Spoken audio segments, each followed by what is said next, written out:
Welcome back to our channel, where we bring you the most critical updates and the hidden narratives within the British monarchy. Today, we are witnessing a moment of unprecedented tension that threatens to deconstruct the very fabric of the House of Windsor. The headlines are screaming, but the real story lies deep within the soundproofed walls of Sandringham. King Charles III is reportedly in a state of absolute turmoil, not just from his ongoing battle with health, but from a devastating revelation that has sent shockwaves through the royal establishment. A secret coronation plan, allegedly orchestrated by none other than his own heir, Prince William, has been exposed. This is not just a document, it is a narrative bomb that has exploded at the heart of the monarchy, suggesting a future that Charles was not yet ready to concede. For centuries, the transition of power in the British crown has followed a sacred, slow, and solemn rhythm. But the truth that has just surfaced suggests a far more aggressive timeline. Insiders are calling this a silent coup in the form of paperwork. While King Charles has been focusing on his recovery and maintaining a brave face for the public, a shadow cabinet within the Prince of Wales's circle has reportedly been drafting Operation Golden Orb 2.0, a plan that doesn't just prepare for a transition, but actively anticipates it with a chilling degree of detail. The betrayal Charles feels is described as visceral. It is the pain of a father who sees his son's ambition outstripping his own remaining tenure. This exposure has not only shaken the king's confidence, but has also raised a horrifying question. Has the Prince of Wales already moved on from his father's reign? The atmosphere at Buckingham Palace is said to be thick with suspicion. Sources claim that King Charles discovered the existence of this secret coronation plan through a leak from a disgruntled staff member who was caught between two masters. The plan reportedly includes specific details about a modernized, streamlined ceremony that strips away many of the traditional elements Charles fought so hard to include in his own coronation just a year ago. To Charles, this isn't just administrative planning. It is an erasure of his legacy before it is even fully written.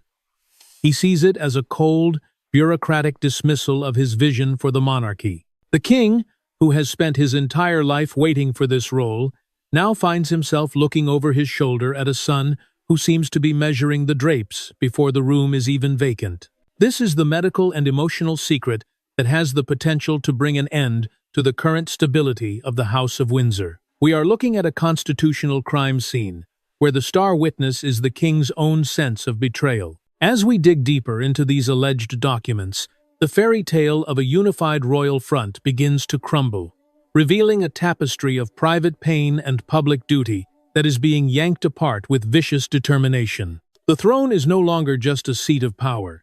It has become a battlefield of generational conflict. The Operation Golden Orb 2 is not merely a contingency folder sitting in a vault. It is a meticulously crafted blueprint for a post-Charles era, and the details emerging from it are nothing short of a direct insult to the current king's lifelong convictions. As we peel back the layers of this secret coronation plan, we see the fingerprints of a new generation of royal advisors, men and women who prioritize efficiency and modern relevance over the ancient, mystical traditions that Charles holds dear. According to leaked segments of the dossier, William's inner circle has proposed a ceremony that is drastically desacralized. Gone is the extended anointing with holy oil behind the canopy, a moment Charles viewed as the spiritual pinnacle of his life. In its place, the plan suggests a brief, secular-focused swearing-in that feels more like a corporate inauguration than a divine appointment. For King Charles, this isn't just a difference of opinion, it is a spiritual betrayal. Those close to the monarch observe that the stress is manifesting in his physical appearance. The reddened, swollen hands and the weary, sunken eyes that the public often dismisses as mere age or illness are, in reality, the physical map of a broken heart. In the language of physiognomy, these signs tell a story of internal stagnation and a soul struggling against the feeling of being discarded.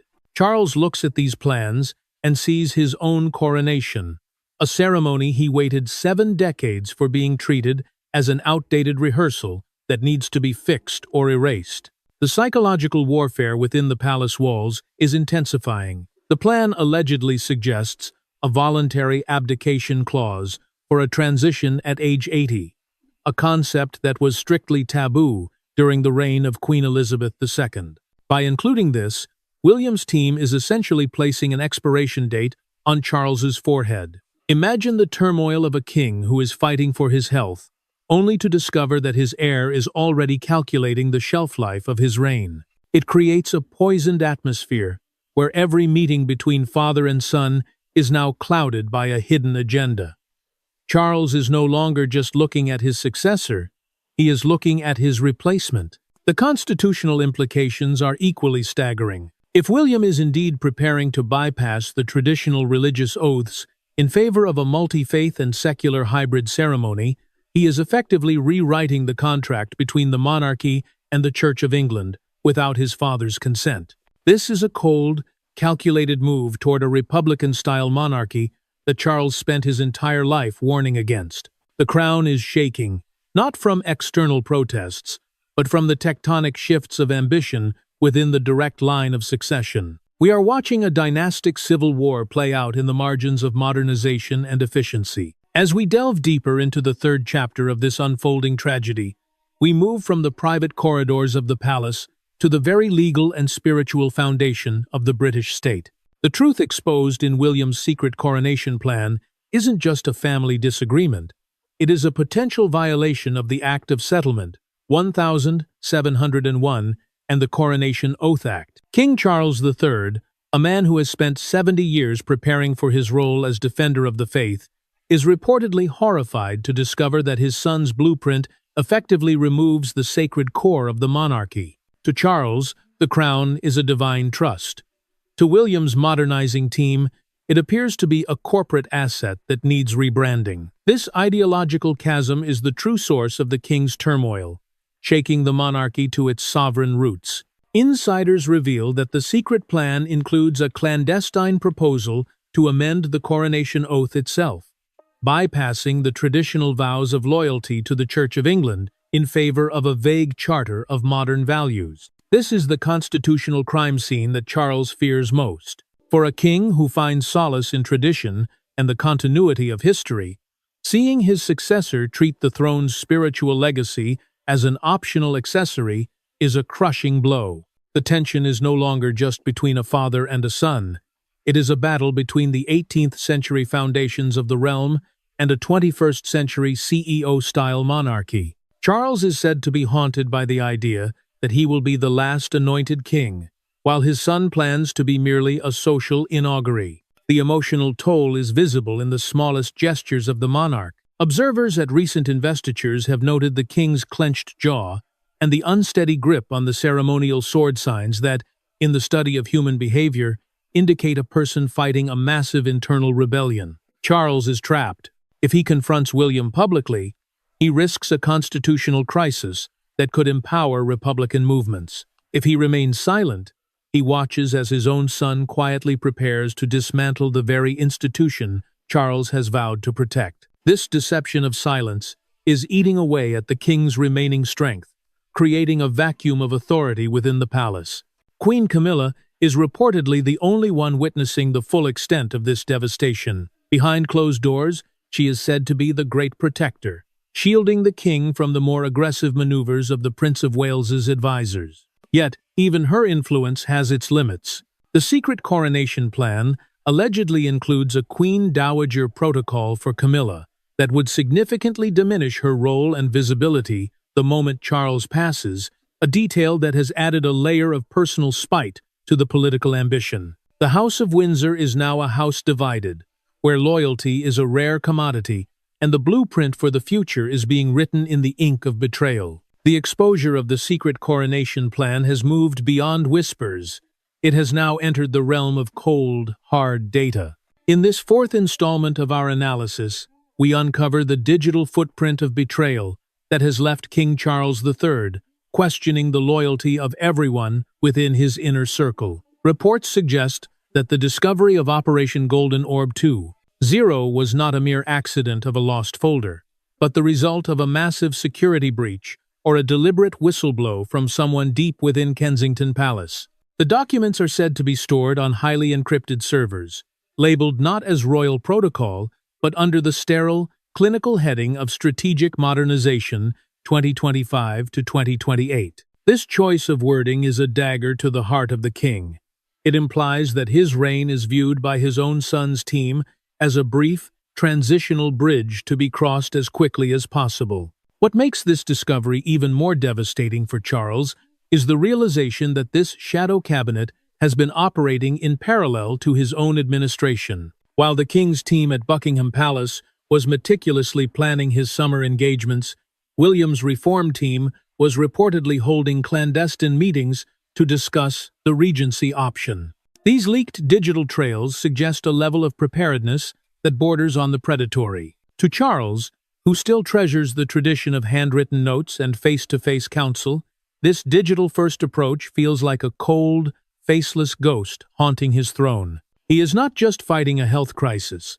He is fighting a technological takeover by a son who is Hollywood-tuned and Silicon Valley efficient. The king's psychological state is reaching a breaking point. Sources close to the private apartments at Windsor claim the king spent hours staring at his own coronation photos, comparing his vision of a glorious continuity with the stripped-down corporate ceremony proposed in William's files. In the language of human behavior, the king is experiencing institutional displacement.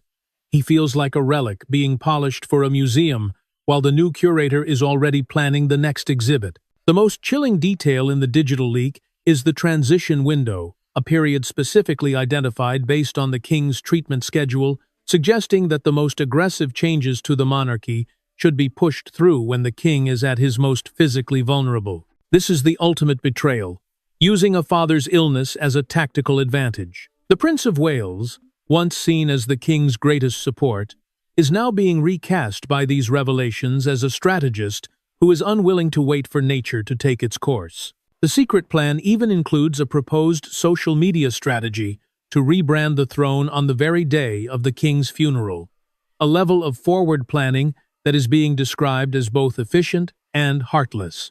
The palace is no longer a sanctuary. It is an arena where the data of the future is being used to erase the presence of the current king. The tension within the House of Windsor has reached a point of no return. In this fifth chapter of our investigation, we witness the moment the veil of civility finally tore. Sources deep within the king's private quarters at Highgrove suggest that a confrontation of shadows took place. A meeting between King Charles III and Prince William that was never marked on any official diary. The air was reportedly brittle, charged with the weight of the leaked Operation Golden Orb 2. Charles, fueled by a mixture of ancestral pride and the raw pain of betrayal, allegedly laid the digital transcripts on the table. But what followed was not an apology. It was something far more chilling, a silent ultimatum. Prince William, the man groomed from birth to be the perfect constitutional monarch, reportedly maintained what experts call the mask of duty. In the study of physiognomy, William's unblinking stare and tightly compressed lips during this encounter signaled a profound shift. He was no longer the grieving son supporting a sick father.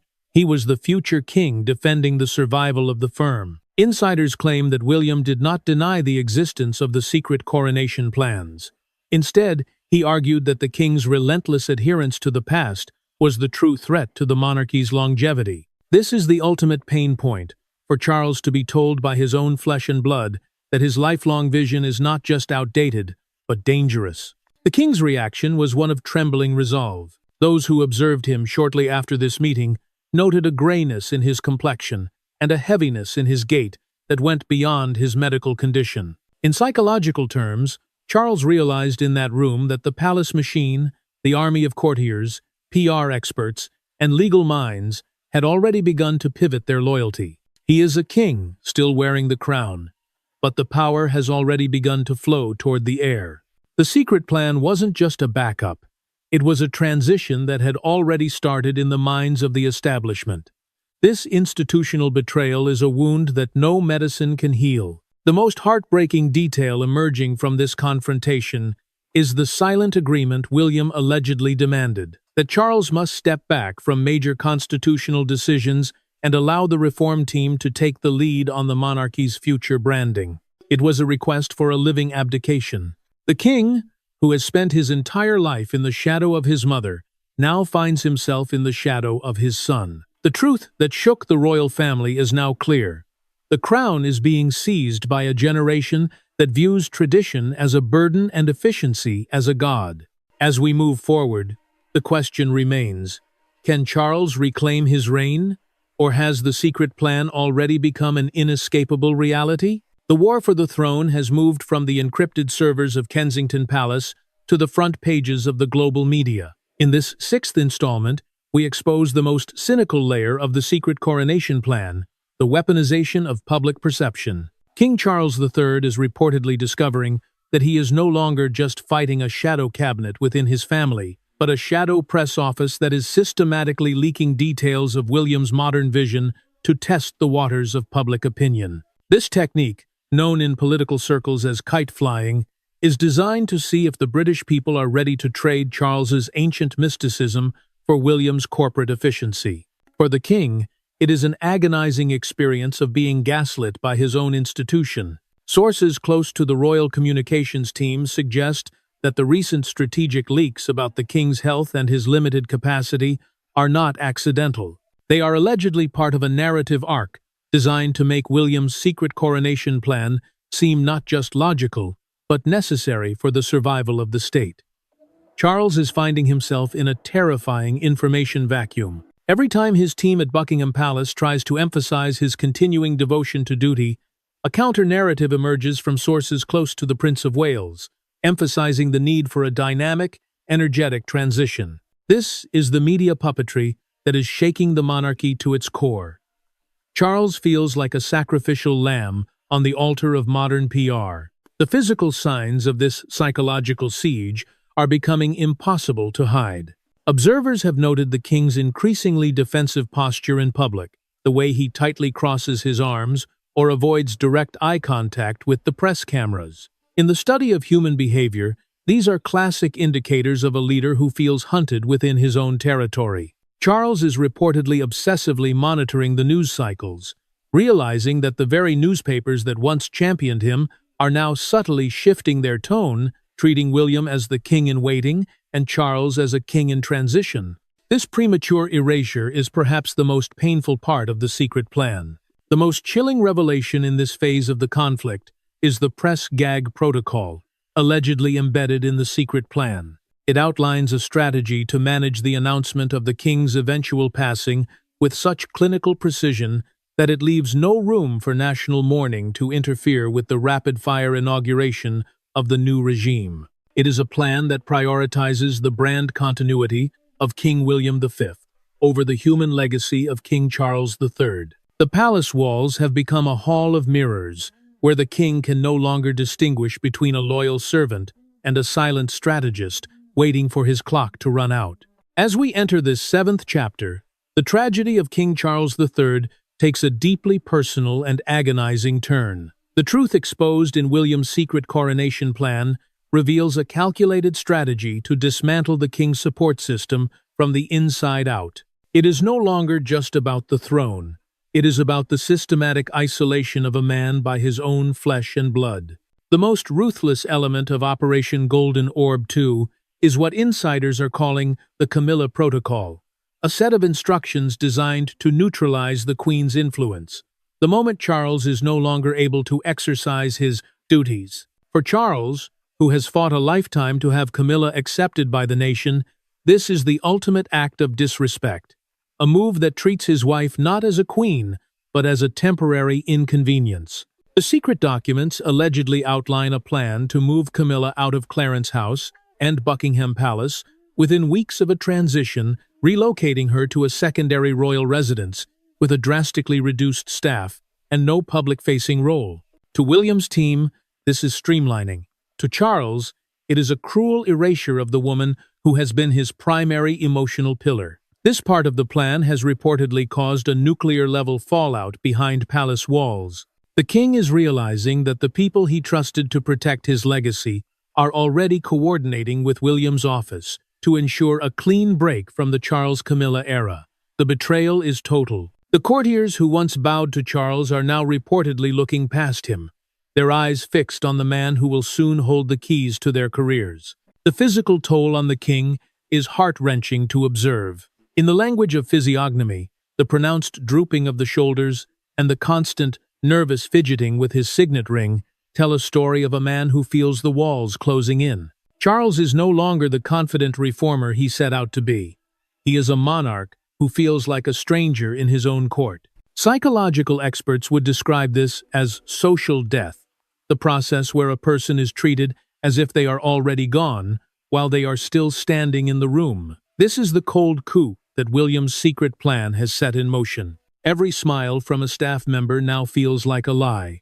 Every bow feels like a countdown. The most chilling revelation in this sector of the plan is the Oath of Allegiance overhaul. William's team reportedly suggests that upon his accession, the oath taken by the royal household should be revised to emphasize loyalty to the institution and its modern successor, rather than a personal bond to the individual monarch. It is a clinical, corporate maneuver that strips the monarchy of its last vestiges of human connection. The secret plan has turned the palace into a cold, transactional environment where the current king is being treated as a lame duck sovereign, forced to watch as the architecture of his successor's reign is built on the ruins of his own happiness.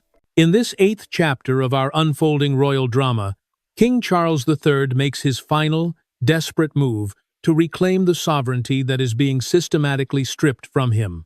The truth exposed in the secret coronation plan has forced the king into a state of institutional paranoia. Realizing that the official channels of Buckingham Palace are now compromised by William's reformists, Charles has reportedly turned to the Old Guard, a small, clandestine circle of retired courtiers, longtime friends from his days as Prince of Wales, and senior members of the House of Lords, who still believe in the sacred permanence of the crown. This is the loyalist counterstrike, a battle of ghosts against the high-tech machinery of the future. However, the secret plan anticipated this move. Leaked documents from Operation Golden Orb allegedly include a surveillance and containment protocol, specifically targeting the king's private communications. Charles is reportedly horrified to discover that his own security detail, the very men sworn to protect his life, may be reporting his every movement and visitor back to William's strategic modernization team.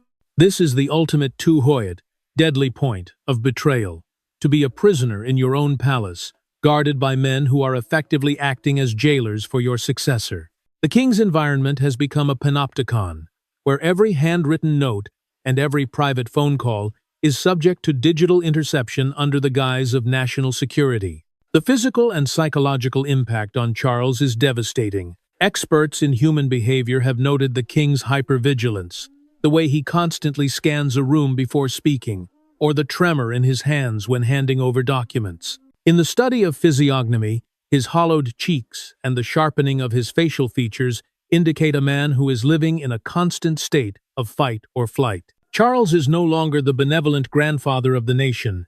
He is a monarch under siege, struggling to find a single voice he can trust.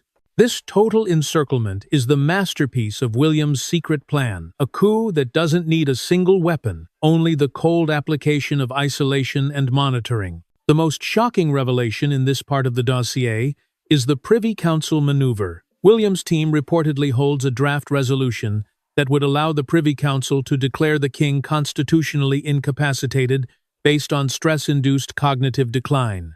It is a legal trapdoor, designed to be triggered the moment Charles tries to fire the reformist staff or publicly denounce the secret plans. The king is being told, without words, that the monarchy has already moved on, and any attempt to fight back will only be used as evidence that he is no longer fit to wear the crown. The House of Windsor has become a cold, clinical laboratory where the current king is the subject of a forced evolution, and his son is the lead scientist.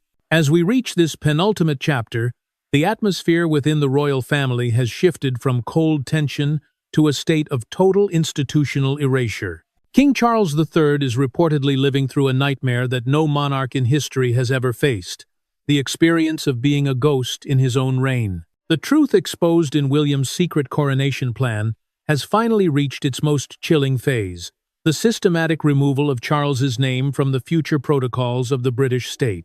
Insiders claim that in recent weeks, the king discovered a series of draft proclamations prepared by the shadow cabinet. These documents do not refer to him as the reigning sovereign, but speak of his reign in the past tense, focusing entirely on the ascension of King William V.